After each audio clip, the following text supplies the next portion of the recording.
everybody, and welcome back to another awesome mental health check. Your struggle is part of your story, so celebrate every victory. Anyway, I know you guys can see, hey, it's just Pastor Georgette again today. Yes, it is. Mandy hopefully will be back soon. She's still been asked to be on bed rest for a little bit longer with regards to her hips and her back and all kinds of stuff. So we're just gonna let her do all those things.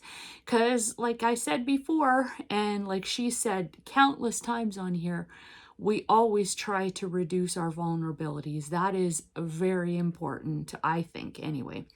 So that being said, today I found some stuff that I wanted to share with you guys about hopelessness.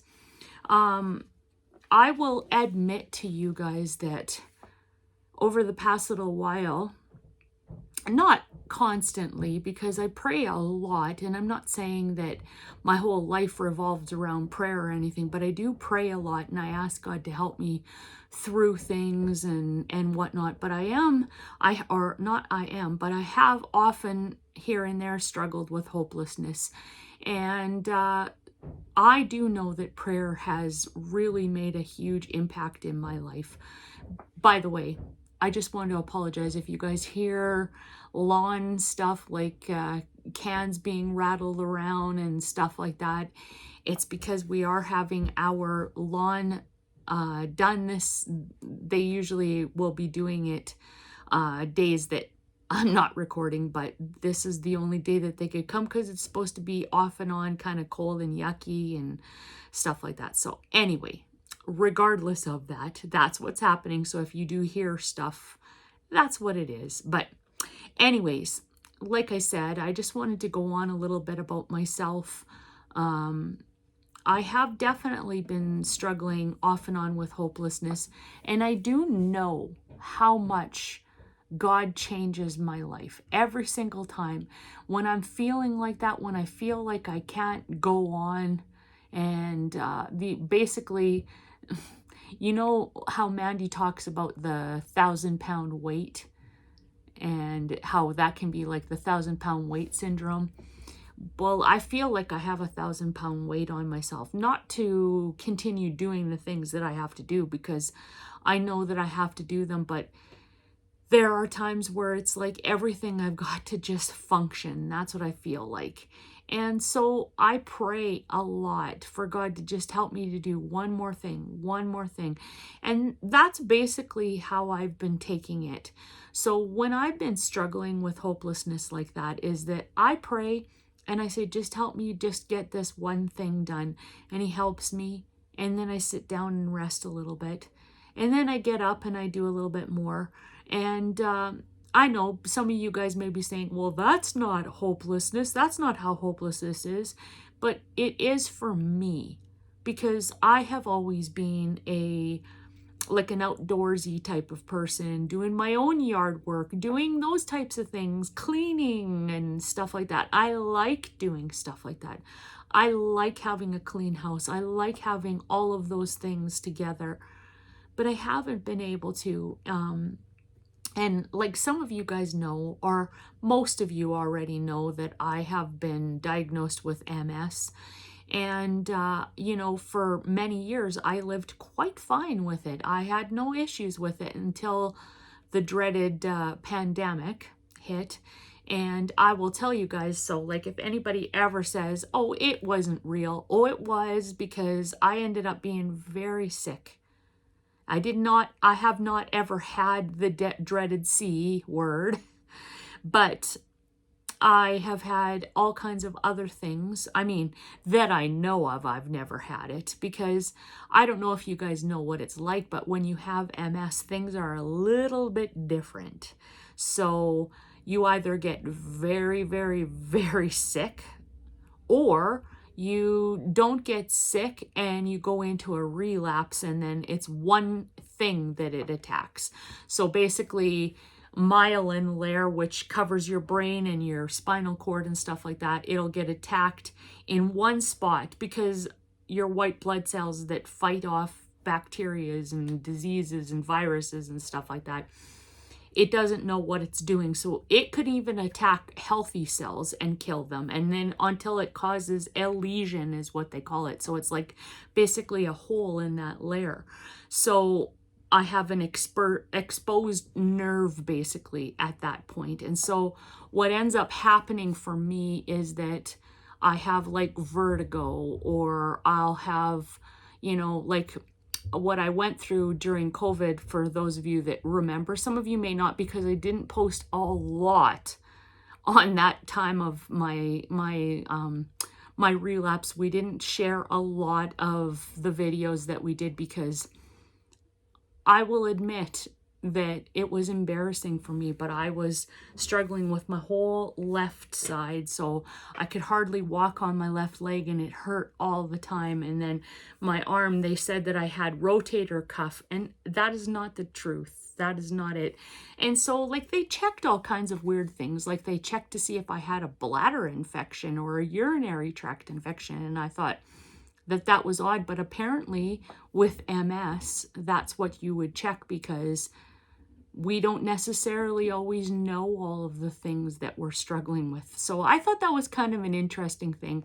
I know some of you guys are like, yeah, so, but some of you guys are understanding and get it. So I have had a rough go of it. And right now, I don't think that I'm in a relapse, but I might be, I don't know. But I've been having tinnitus on this ear, on my left ear.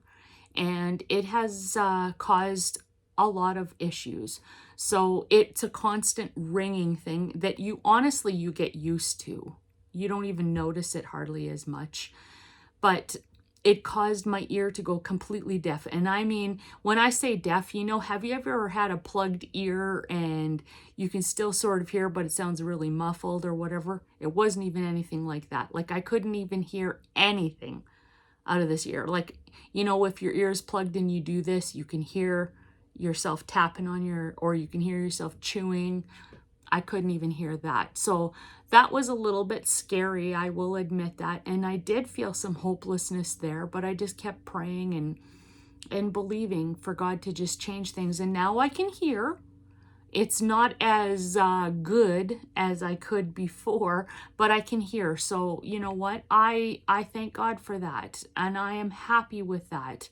But the problem that I've been having lately is really bad sharp shooting pains in my ear. I get them off and on, and so that's why I think that it's not a relapse for MS, but who knows? I guess I'll find out, because I get to go for another MRI in November. So whatever, we'll figure it out. And I just keep handing things over to God, because in all actuality, my physical health, all of the things that I'm going through could considerably give me hopelessness, like to the point where I just don't feel like even going on. But I do have to just keep pressing on. So sometimes you just have to do what you have to do.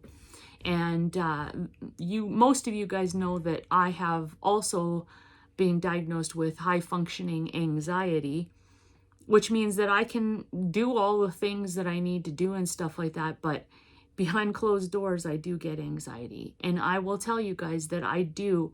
If I have the opportunity, I will go into my dark bedroom and just sit in there for a couple of hours. I don't have to sleep. I don't have to have any of those things. I just need the peace and the quiet away from everybody. And I think that that's probably one of the reasons why I love my other job that I have so much, because I'm basically by myself most of the time. And I appreciate that, because I need that to recoup my brain, so to speak.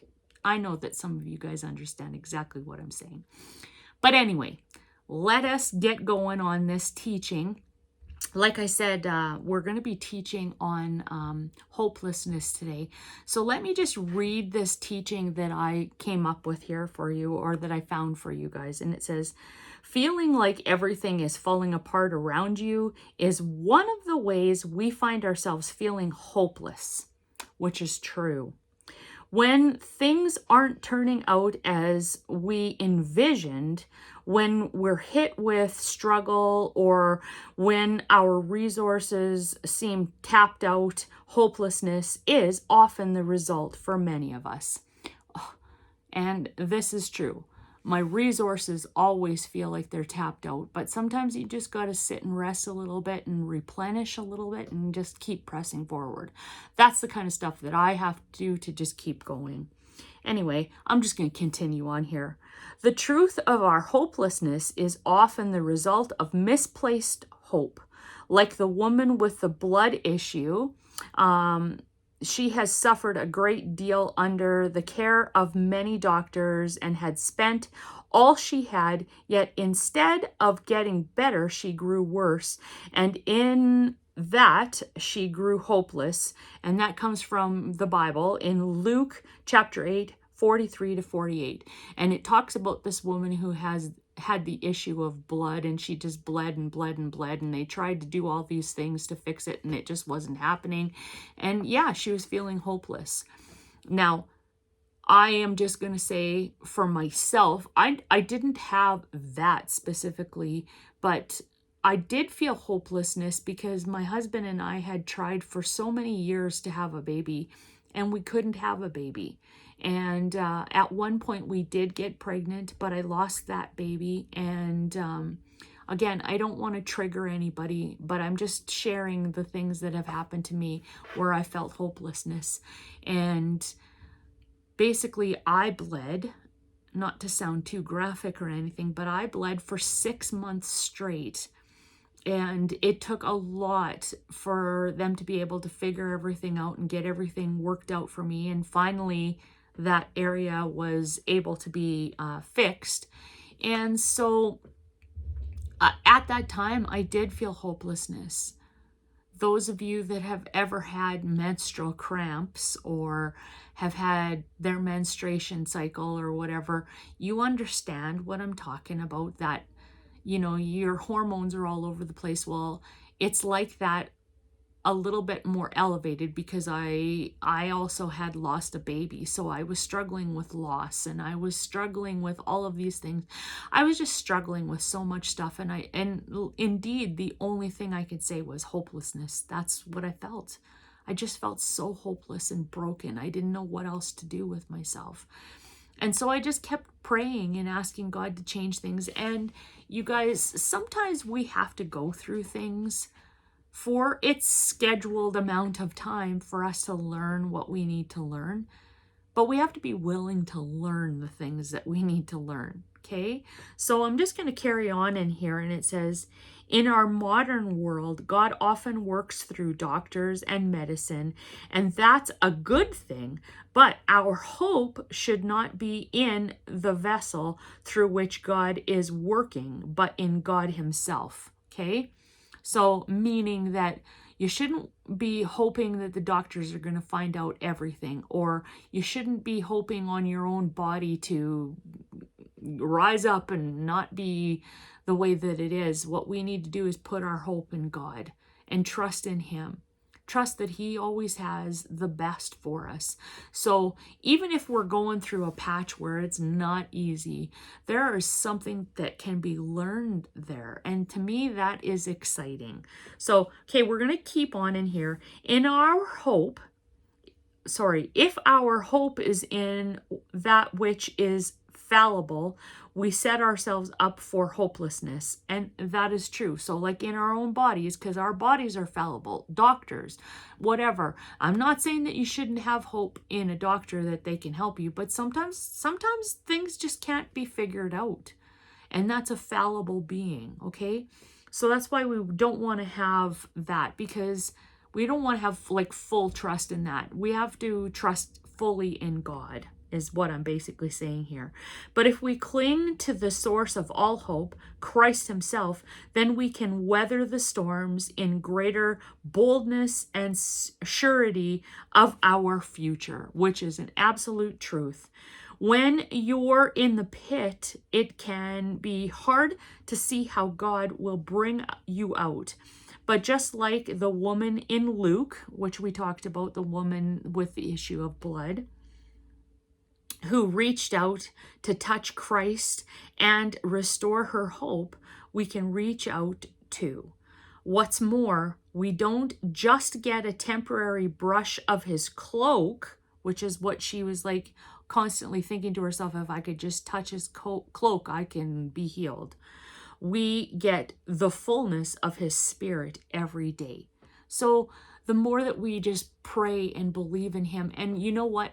I'm going to share this. This is not part of my notes, basically, but one thing I was thinking about is in Psalm 37, verse 4, it talks about delight yourself in the Lord and he will give you the desires of your heart.